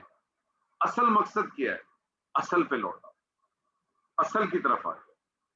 اور وہ اصل کیا ہے کہ ایک اللہ، میرا خالق میں وہی ہے، میرا مالک بھی وہی، میرا آقا ہے. اور میں نے اپنے آقا کے ساتھ کیا کرنا، آقا کے ساتھ کیا کیا جاتا ہے، عام زندگی میں کیا جاتا ہے، وہی کام کر لیں، وہی بہت ہے. قل من رب السماوات السبع. زمین کے بعد پہلے زمین کی بات کی، اب اللہ تعالیٰ جو ہے کہتا ہے کہ آسمان جو ہے زمین سے بھی بڑا ہے، آسمان جو ہے زمین سے بھی بڑا ہے. پھر ہر آسمان کے نیچے بھی ایک آسمان ہے نا. اسی طرح سے 7 آسمان ہے اللہ کہتا ہے، اور ان سب کے اوپر عرش ہے جس پہ اللہ محیط. تو جو زمین و آسمان میں اور ان میں موجود ہر چیز پہلے سے موجود تھا، پوچھا اللہ نے کہ پوچھو پھر ان کا رب کون ہے. وہ جواب میں کیا کہیں گے؟ یہ سب کچھ اللہ کی ملکیت. پھر فرمایا اللہ نے پھر تم اس سے ڈرتے نہیں. پہلے کہا کیا تم یاد دہانی نہیں کرتے؟ افلا تذکرون، کیا تم نصیحت حاصل نہیں کرتے؟ اب اس سے بھی زیادہ سخت الفاظ میں فرمایا افلا تتقون، تو پھر کیا تم ڈرتے نہیں؟ کیونکہ کوئی شخص جس قدر اللہ کی عظمت اور قدرت کا علم رکھے گا اتنا ہی زیادہ وہ اس سے ڈرے گا. یہاں ڈرنے سے مراد، میں ہمیشہ کہتا ہوں، تقویٰ کو ڈرنے سے مراد اس طرح سے ڈرنا نہیں جیسے آپ کسی خطرناک جانور کو دیکھ کے ڈرتے یا کسی دشمن کو دیکھ کے ڈرتے. یہ ڈر نہیں ہے، ڈرنے سے زیادہ بچنے کا لفظ ہے. تقویٰ کے اندر جو اس کا جو مادہ ہے واو قاف یا، اس کے اندر جو بنیادی مفہوم ہے وہ بچنے کا ہے. ڈرنے سے مفہوم یہاں یہ ہے کہ اس چیز کا ڈر ہو کہ اللہ کی شفقت، اللہ کی رحمت، اللہ کی محبت آپ سے نہ چھن جائے. اس چیز کا ڈر ان کے اندر موجود ہے. اس چیز کا یہ اسی طرح سے کہ ایک اگر چھوٹا بچہ ہو، اس کو نہیں پتا کہ بادشاہ کی قوت کیا ہوتی ہے، وہ اس سے نہیں ڈرتا. لیکن ایک سمجھدار آدمی ہوتا ہے، اس کو معلوم ہوتا ہے کہ بادشاہ کی کیا قوت ہے، کیا طاقت ہے، تو وہ اسی حساب سے ڈرتا ہے. تو یہ جو کائنات کا بادشاہ ہے، اس کی کیا طاقت، اس کی کیسی طاقت. اسی لیے تو اللہ تعالیٰ فرماتا ہے نا کہ انما یخشی اللہ من عبادہ علماء، اللہ سے تو اس کے بندوں میں صرف جاننے والے ہی ڈرتے ہیں. جو جانتے ہیں اللہ وہی اللہ سے ڈرتے ہیں. کیوں؟ کیونکہ انہیں معلوم ہے کہ وہ اللہ کون ہے. ہمارا مسئلہ یہ تو کہ ہم اللہ کو جانتے ہی نہیں, ہمیں پتہ ہی نہیں اللہ کون ہے. ہم نے کبھی اللہ کو اپنا دوست ہی نہیں بنایا, ہم نے کبھی اللہ سے اپنی دوستی کرنے کی کوشش ہی نہیں کی. ہم اللہ کے ساتھ کو ہمارا اللہ کے ساتھ کوئی ریلیشن شپ ہی نہیں ہے. We have absolutely no relationship with Allah, کوئی تعلق نہیں ہے ہمارا. کیونکہ کبھی بھی آپ غور کریں, اگر ہمارا اللہ کے ساتھ تعلق ہو تو کیا ہمارے اس قسم کے معاملات, کیا آج بھی ہم اپنے آپ کو کبھی غور کیا ہم کتنا اپنا وقت اپنی زندگی کا لفظ چیزوں پہ لگا دیتے ہیں. ابھی وہ کل سے پاکستان میں سینٹ کے الیکشن میں, کل سے لے کر آج تک ہر گروپ پہ, ہر اس کے اوپر, چاہے کسی کو اس سیاست کی سین پتا ہو کہ کہاں سے شروع ہوتی ہے اور تا پتا ہو اس کو کہاں ختم ہوتی ہے, وہ بھی اس میں پارٹیسپیٹ کر رہا ہے. ہر آدمی اپنے کچھ نہ کچھ کر رہا ہے. کل سے یہی تماشا چلا, irrespective کہ اس کا ہمیں کوئی فائدہ ہے یا نہیں. اور پھر اس کی ہماری پھر محبتیں جو کھڑی ہو جاتی ہیں, پھر ہم جب اس محبتوں میں آگے بڑھتے ہیں تو ہم اس چیز کی بھی ریئلائزیشن نہیں کرتے کہ ہماری کسی باتوں سے کسی کا دل بھی دکھ سکتا ہے.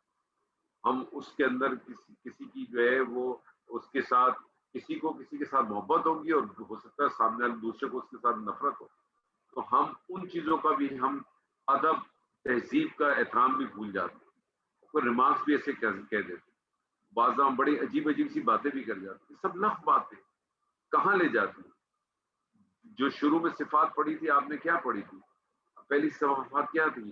الذین هم فی صلاتہم خاشعون والذین هم عن اللغو معرضون. وہ لغو باتوں سے اعراض کرنے والے ہوتے ہیں. معرضون اسے میں اعراض کرتے ہیں, بالکل باہر ہوتے ہیں, یعنی وہ باتیں جس کا کوئی فائدہ نہ ہو.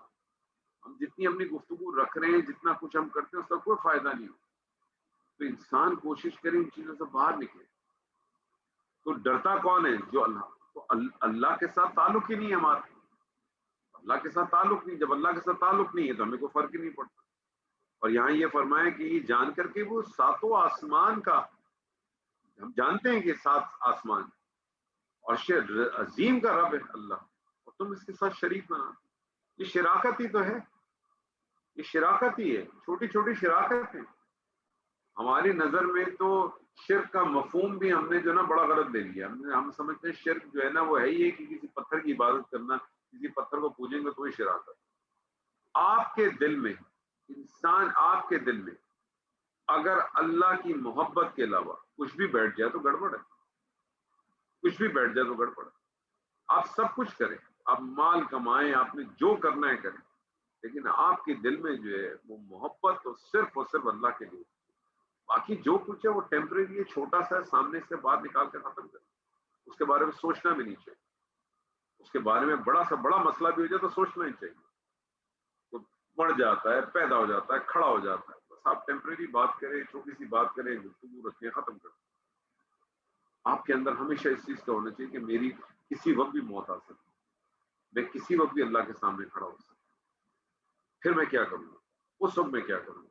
نہ مجھے اس وقت کوئی پولیٹیشین بچانے آئے گا, نہ مجھے اس وقت کوئی علماء بچانے آئے گا, نہ مجھے اس وقت کوئی پیر آئے گا, نہ کوئی بھی نہیں آئے گا. مجھے نہیں معلوم میرے ساتھ کیا معاملہ ہوگا. کبھی تصور کریں اپنے آپ کو, تصور کریں آپ اپنے آپ کو, کیونکہ یہ بھی معاملہ بڑا سینسیٹیو ہے. اس کے اندر بھی بہت لوگوں کی بڑی رائے, بہت لوگ اس کے اندر بہت کچھ کہتے ہیں. میرے پاس ابھی کچھ دنوں پہلے میں ایک چیز پڑھ رہا تھا, میں اس کو کمپلیٹ کروں گا تو میں ضرور آپ لوگوں کے ساتھ شیئر بھی کروں. یہ جو روح کا معاملہ بھی جو آتا ہے, جو نفس کا معاملہ بھی آتا ہے, وہ کس شکل میں موجود ہوگی. ہو سکتا ہے آپ انسان جب اپنی قبر میں ہوتا ہے, جب اس سے سوال جواب کیے جاتے ہیں تو وہ کیسے کرتا ہوگا جواب. ظاہر ہے وہ تو اس کی جان تو نکل گئی, تو جان واپس ڈالی جاتی ہوگی نا, کوئی نہ کوئی چیز تو اس کے اندر ڈالی جائے گی نا, جب وہ جواب دے گا. نبی صلی اللہ علیہ وسلم کی وہ حدیث موجود ہے نا, جس کے جو بالکل متفقہ علیہ حدیث موجود ہے نا, کہ جو قبر کے جو سوالات ہوں تو جواب کیسے دیے جائیں گے. آپ کے اندر کچھ ہوگا تو ہی آپ جواب دیں گے نا, تو کچھ نہ چیز تو موجود ہے آپ میں, اس کے ساتھ کیا معاملات ہوں گے. تو کبھی تصور کریں تھوڑی دیر کے لیے کہ جو اتنی سی چھوٹی سی جو ایک گھڑا سا بنا ہوتا ہے, کبھی آپ کچھ نہ کریں، آپ اپنی الماری کھولیں اور کمرے کی لائٹیں بند کر کے الماری کا دروازہ بند کر کے ذرا 5 منٹ بیٹھ تو جائیں، ذرا 10 منٹ آدھا گھنٹہ بیٹھ تو جائیں، چھکے چھوٹ جائیں گے، چھکے چھوٹ جائیں گے آپ کو، یہ یاد رکھیے گا۔ تو کبھی ہم سوچتے ہیں کہ یار اس میں ہوگا کیا ہمارے ساتھ، اتنی سی کور ہوتی ہے کہ آپ کروٹ بھی نہیں لے سکتے، اتنی سی ہوتی ہے وہ۔ آپ میں سے پتہ نہیں کسی کا کبھی ایکسپیرینس ہوا ہے کہ کبھی پتہ نہیں آپ میرے ساتھ تو زندگی میں ایک دفعہ ہو چکا ہے کہ میں جب چھوٹا تھا تو میری محلے میں کسی کی ڈیتھ ہو گئی تھی، تو اس کی قبر کو ناپنے کے لیے انہوں نے کہا بیٹا ذرا لیٹ کے ذرا سائز ناپ لے، ہمیں تو اندازہ بھی نہیں تھا اس زمانے میں۔ خیر میرے دادا کو جب پتہ چلا تھا تو بہت ناراض ہوئے تھے ان لوگوں کے ساتھ، بہرحال اس کی کیا وجہ تھی مجھے نہیں معلوم، لیکن مجھے تو نہیں پتا، میں تو لیٹ گیا۔ لیکن لیٹنے کے بعد جب میں باہر نکلا تو پھر مجھے 2 دن تک تھوڑا سا میں گھبراہٹ میں رہا، یہ سوچ سوچ کر کے اگر اس وقت کسی وجہ سے اگر وہ بند ہو جاتی، ایک ہوتا ہے نا انسان کے دل میں آپ وہ ایسی چیز ہو جاتی کہ بند ہو جاتی تو پھر میرا کیا ہوتا۔ تو بہرحال صرف آپ سے بات کرنے کا مقصد یہ ہے کہ ان چیزوں کا انسان سوچے، یہ چیزیں جو ہے نا اپنے آپ کو کسی سے ہر وقت انسان کے ذہن میں یہ ہونا چاہیے کہ وہ اللہ کے پاس کسی وقت بھی جا سکتا ہے، اس نے جانا ہے۔ ایک تو الٹیمیٹ ہوگا نا، لیکن اس سے پہلے جس طرح سے آپ کا کوئی کرکٹ میچ ہوتا ہے یا فائنل میچ ہوتا ہے تو جو گراؤنڈ میں میچ ہوتا ہے اس سے پہلے ٹیمیں پریکٹسز کر رہی ہوتی ہیں، تو وہ جو پریکٹس والا سیشن ہوگا وہ پریکٹس سیشن کی تیاری ہے کوئی ہماری، فائنل تو بعد میں کھیلیں گے، وہ جو پریکٹس سیشن ہوگا وہ کس شکل میں ہوگا ہمیں نہیں معلوم، مختلف ہمیں احادیث ملتی ہیں، اس کے مفہوم ہم جب پڑھتے ہیں اس کو تھوڑا غور و فکر آپ کریں، ہم سوچیں تو کیا اس پریکٹس میچ کی کوئی ہے؟ اللہ تو غفور و رحیم ہے، اس دن شاید معاف کر دے آپ کو، اس دن تو معاف کر دے آپ کو، یا ہو سکتا ہے جو آپ نے جو کوئی اچھے کام ایسے کر کے جا رہے ہوں یا آپ کی اولاد بعد میں آپ کے لیے جو ہے وہ صدقہ جاریہ بن جائے، لیکن وہ کچھ پریکٹس میچ کا کوئی تیاری ہے ہمارے پاس؟ فائنل کو تو بھول جائیں، فائنل تو جب ہوگا تو دیکھیں گے، لیکن پریکٹس میچ تو کھڑا ہے، کسی وقت بھی کھڑا ہے۔ اور ایک حدیث ہے جس کا مفہوم ہے کہ جس کی موت آ گئی اس کی تو قیامت کھڑی ہو گئی، اس کا دنیا سے تعلق ختم، اس کی تو قیامت کھڑی ہو گئی ہے۔ تو اس پریکٹس میچ کی کیا ہے؟ اور یہاں خوبصورت بات یہ دیکھیں کہ جب ساتھ میں انہوں نے کہا کہ ان سے پوچھے تو کہتے ہیں سیقولون للہ، اللہ ہی کے لیے، یعنی آپ کو قرآن مجید میں پیچھے آئے تو میں نے پڑھا تھا کہ پوچھے ان سے کہ آسمان اور زمین کو کس نے پیدا کیا ہے، تو وہ کہتے ہیں سیقولون اللہ، اللہ ہی نے پیدا کیا، اور یہاں آیا ہے سیقولون للہ، اللہ ہی کے لیے، یعنی یہ سب کچھ اللہ کی ہے۔ اس میں کیا حکمت ہو سکتی ہے؟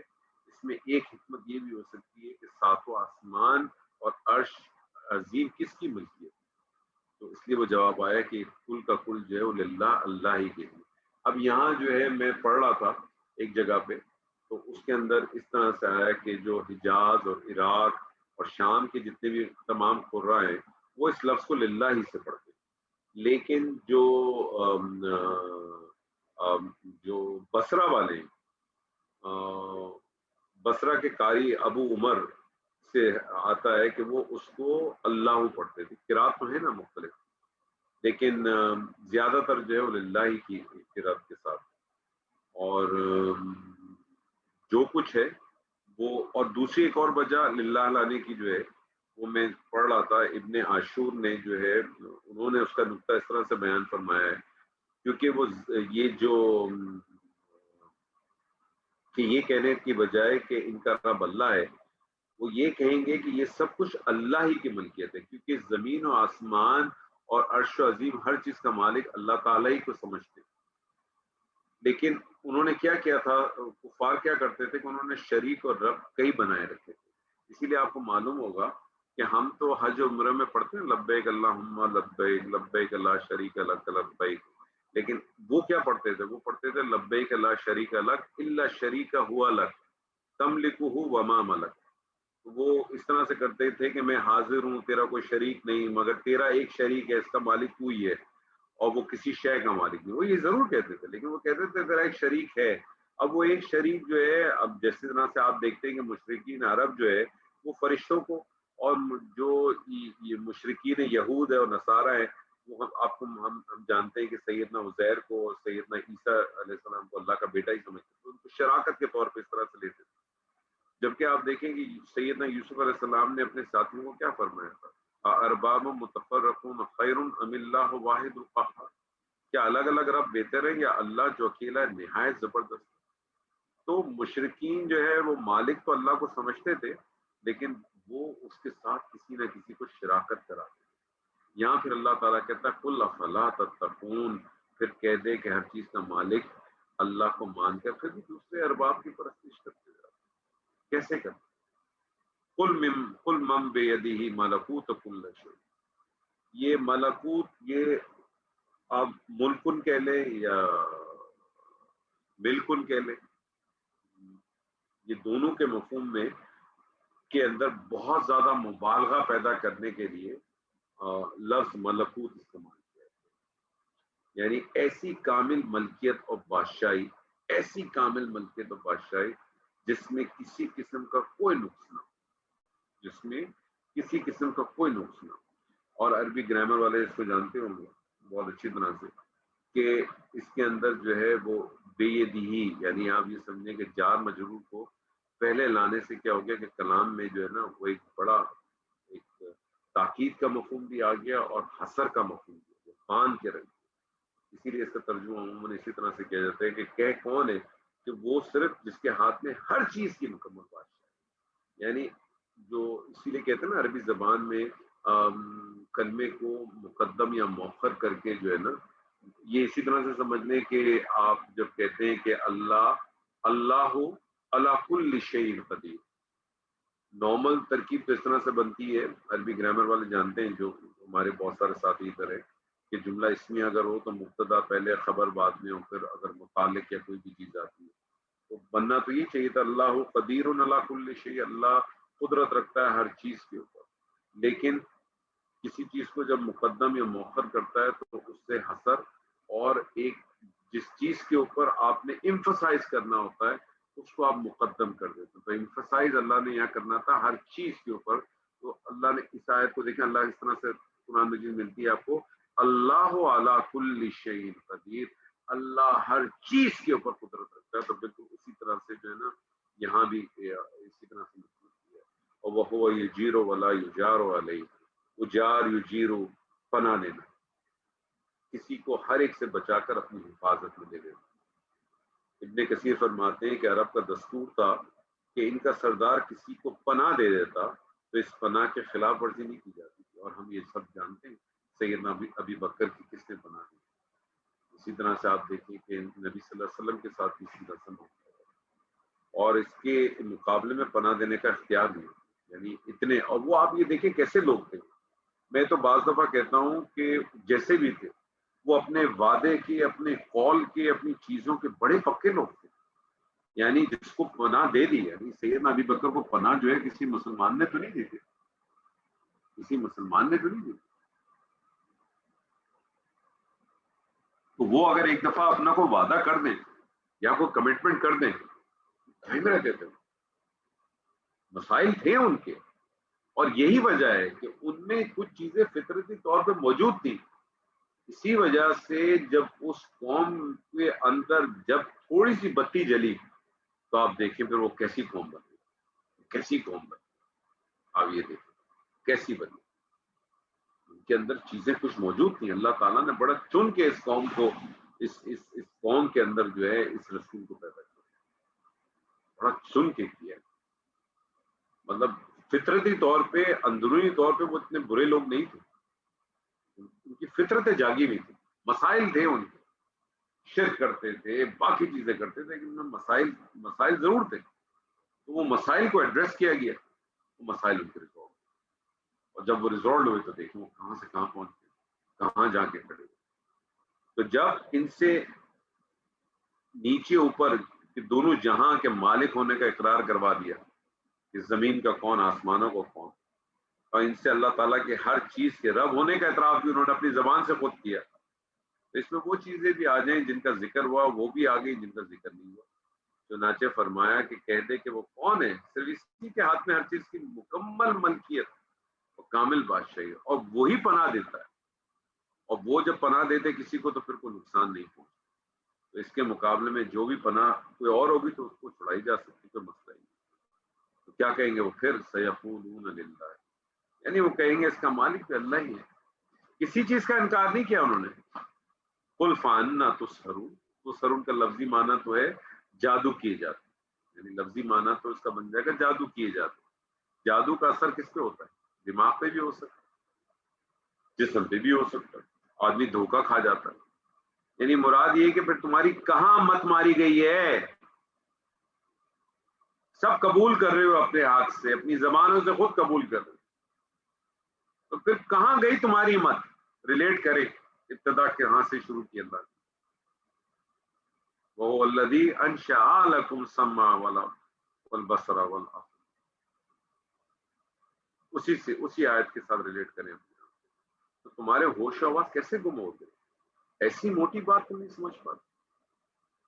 ہم نہیں عام زندگی میں کبھی کوئی گفتگو کرتے ہیں، کسی کو کچھ سمجھاتے ہیں، اپنے سب آرڈینیٹ کو سمجھائیں، اپنے گھر میں بچوں کو سمجھائیں، بیوی کو سمجھائیں، بھائی سے بات کریں، بہن سے بات کریں.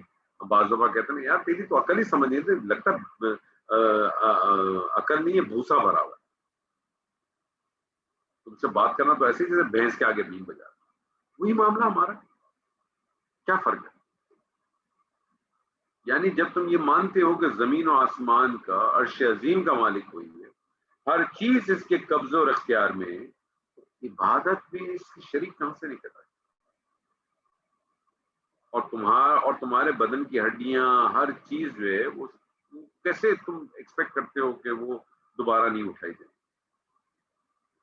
اور اس آیت سے یہ بھی معلوم ہوتا ہے، اس آیت سے یہ جو اللہ تعالیٰ یہاں فرماتا ہے نا کہ وَهُوَ يُجِيرُ وَلَا يُجَارُ عَلَيْهِ، اس آیت سے معلوم ہوتا ہے کہ مشرک عرب کا عقیدہ یہی تھا کہ اللہ تعالیٰ جس سے پکڑ لے سے کوئی پناہ دے کے چھڑا نہیں سکتا. یعنی وہ یہ بھی جانتے تھے، ڈس ایگری نہیں کیا. لیکن بڑے افسوس کے ساتھ کہنا پڑتا ہے آج کے مسلمانوں کا یہ تصور نہیں. آج کے مسلمانوں نے تو بڑوں بڑوں کو رکھا ہوا ہے، بڑوں بڑوں کو رکھا، اور پھر اس بڑوں بڑوں بزرگ کو رکھنے کے لیے پھر وہ انہوں نے ظاہر ہے اس بزرگ کو کہیں نہ کہیں تو لا کے سٹینڈ کرانا ہے. تو پھر وہ کیا کرتے پھر وہ اس کو ریلیٹ نبی صلی اللہ علیہ وسلم کے ساتھ ہی کرتے، جانتے ہوئے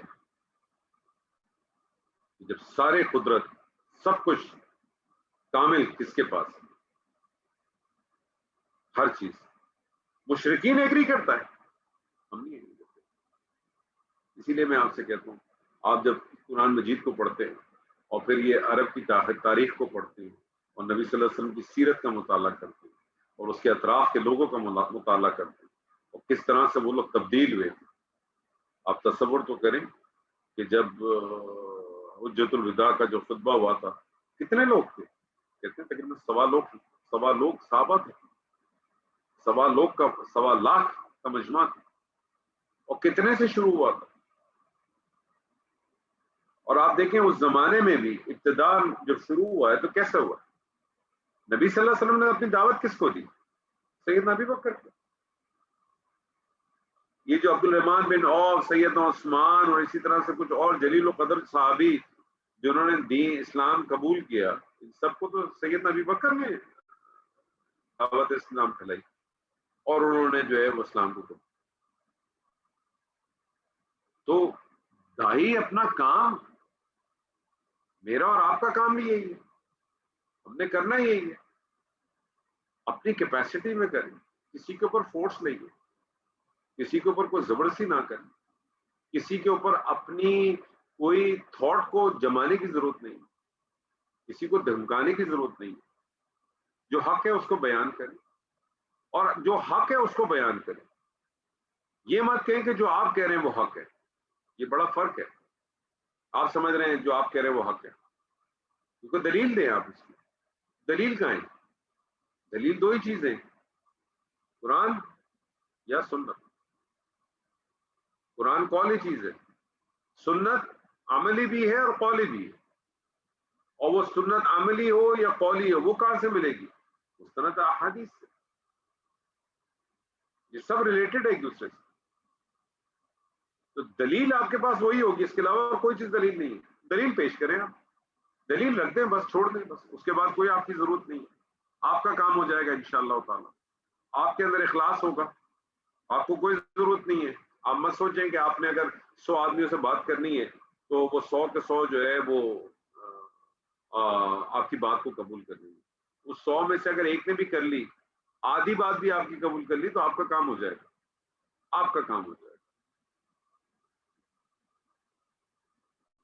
یہی سارے مسائل ان کے تھے، یہی آج مسائل ہمارے، یہی سارے مسائل آج ہمارے ہیں. ہم سب جانتے ہیں کہ زمین اور آسمان کا مالک کون.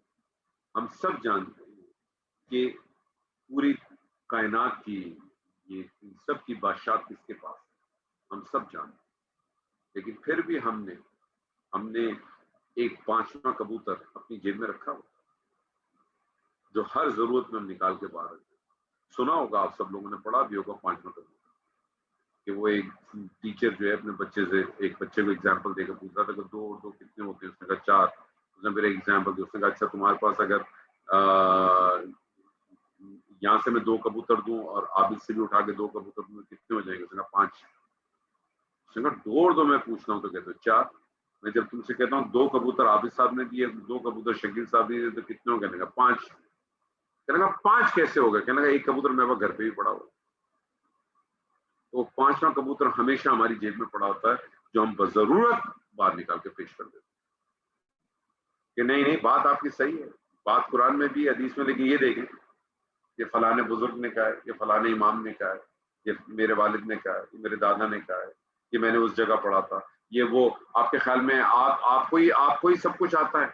آپ ہی جانتے ہیں قرآن و حدیث، باقی تو سب بیوقوف ہیں.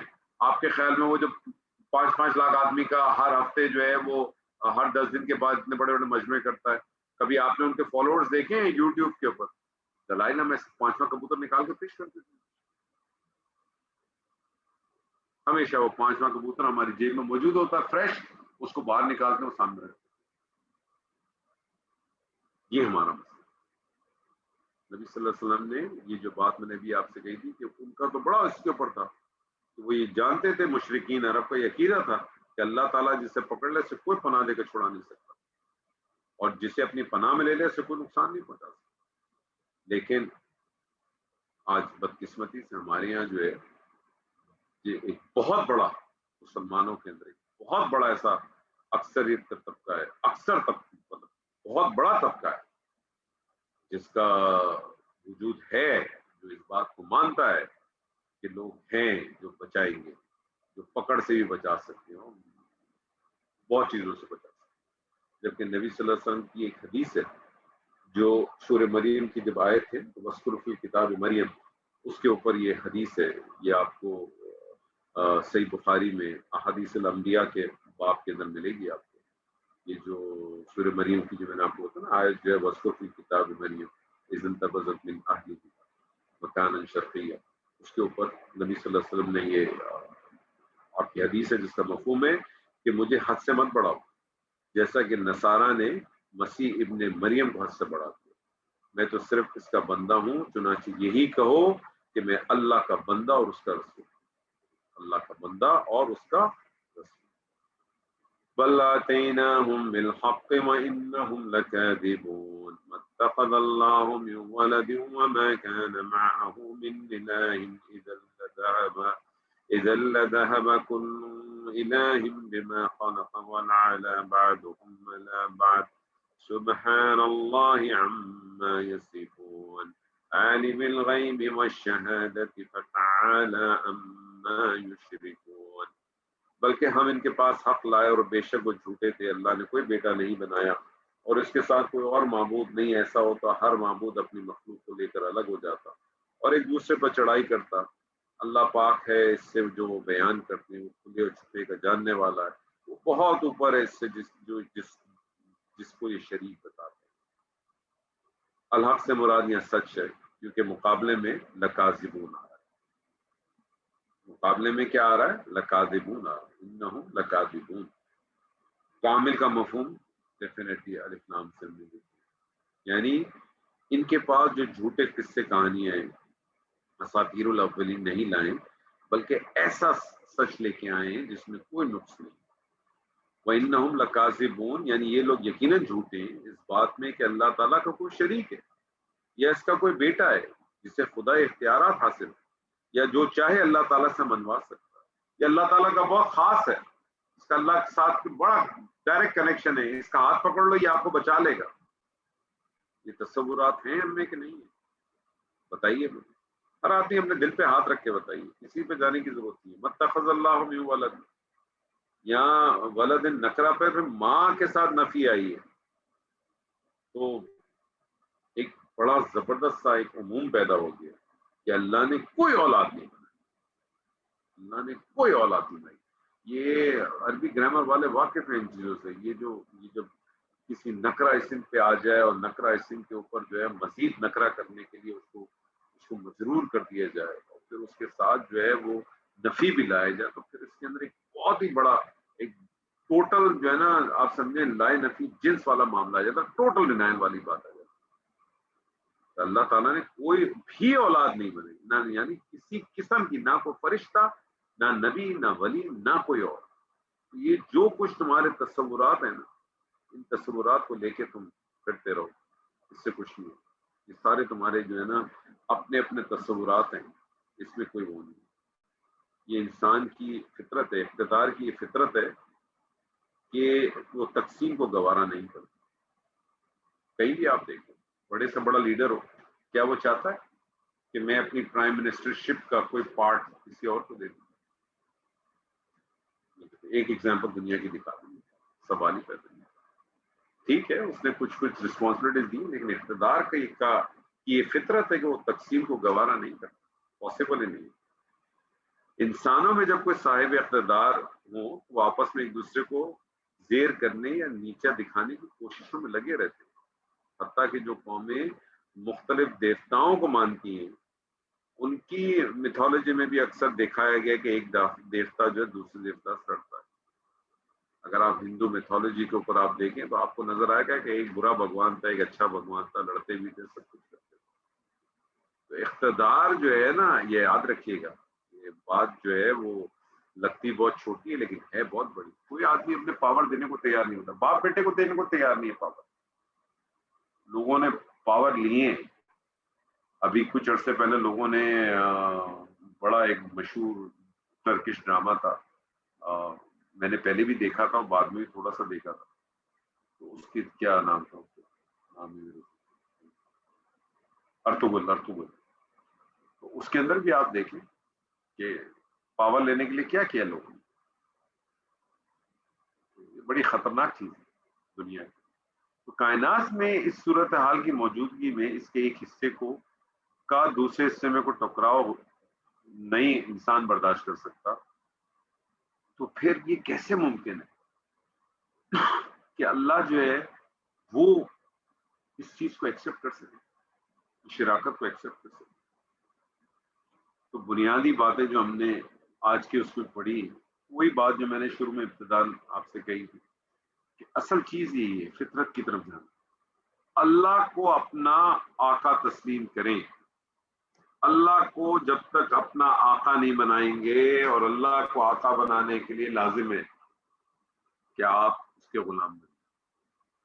اور غلام کا تصور اگر آپ کے سامنے واضح ہے کہ غلام کرتا کیا ہے تو پھر کوئی مسئلہ نہیں، پھر کوئی مسئلہ نہیں. لیکن اگر آپ بندہ بن کے رہنا چاہتے ہیں، اگر آپ نوکری کرنا چاہتے ہیں 9 to 5 والی، 9 to 5 کے بعد آپ فری ہیں. ہم سارے لوگ، اکثر لوگ ہم میں سے نوکری پیشہ ہے اس میں، یا جو لوگ موجود ہوں گے،